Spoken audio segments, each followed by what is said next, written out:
My name is Tiffany Schultz, and I am going to be talking about zero tolerance policies today as part of a topic brief for my educational law class with Southern Utah University. I wanted to start with talking about an introduction to zero tolerance policies. What is a zero tolerance policy? Basically, in a nutshell, it is a predetermined punishment or a consequence for a particular offense, and the punishment is typically swift and harsh. Where are the roots of zero tolerance? The idea for zero tolerance itself comes from the aggressive 1980s war on drugs. Anyone who lived through that era will remember that time period. The goal was to deter drug trafficking by creating harsh penalties at the time. As schools started to see increase in violence in the 80s and into the early 90s, the Gun-Free School Act was passed through federal legislation, which mandated a 1-year expulsion for any student caught bringing a gun to school. So this becomes sort of the catapult for the zero tolerance policies because the expulsion rate is set for 1 year for anyone caught bringing a gun to school. Regardless of age or past offenses, or if the gun was loaded or not loaded, that is kind of where it all fits under that umbrella.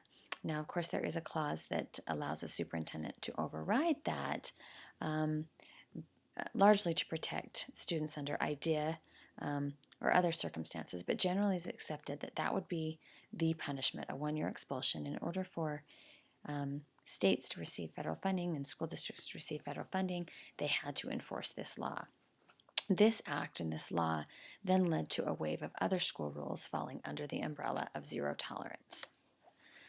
Some of the results of zero tolerance: drugs, fighting, alcohol truancy, and other undesirable behaviors have found a home under zero tolerance, where the punishment is predetermined if you violate any of those things. What this has led to is a suspension increase. Numbers have risen as zero tolerance policies have been put in place. Of course, critics argue that suspension should drop if zero tolerance really acts as a deterrent to these undesirable behaviors.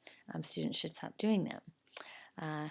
Oftentimes, the punishments are seen as irrational and unfair because age and intent and past experience are not considered in how the punishment is divvied out. Studies show that minority students have been most negatively affected by the zero tolerance policies. They make up a much higher percentage of students being suspended. And of course, as we all know, school violence has continued, as have school shootings. Some examples of zero tolerance gone wrong. We've seen quite a few in the media, but here are some examples that have got critics saying it is time to reevaluate zero tolerance. Elementary age child suspended for making a gun out of Legos. Another elementary age child suspending for making a gun out of paper. An elementary age child suspended for telling classmates she was going to bring a Hello Kitty bubble gun blower to school. She was 6 years old. She didn't even bring the toy and was still suspended for saying that she would bring it, under a terrorist label of zero tolerance in that school. Another example is an elementary age student suspended for making a gun with his fingers and pretending to shoot at recess in a game. There are several more. One that I didn't include was a student who was suspended for pretending to throw a hand grenade at recess during a game of Army. So, in lieu of these kinds of harsh punishments for what seems to be, according to most psychologists, typical behavior, some alternatives to zero tolerance are popping up, and people are saying it is time to change and reevaluate and re-implement. And they're advocating for zero tolerance being saved for the most serious and dangerous situations that actually really affect school safety. Most critics want age, intent, and history of student considered when determining a punishment and looking at situations kind of on a case-by-case basis. Other suggestions include including the community, teachers, and students in making school policies regarding school safety and punishment.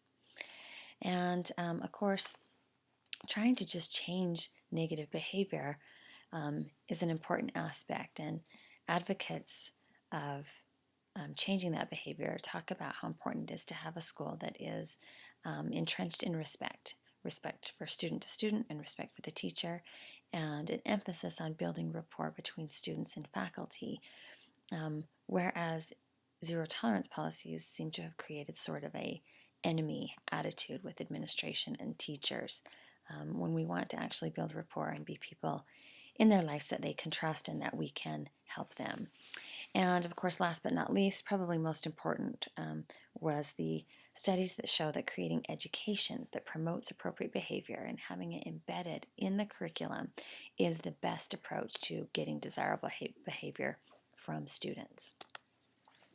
What I did for my field study and my theory to practice was I investigated a new character education program that has been implemented at Fremont High School.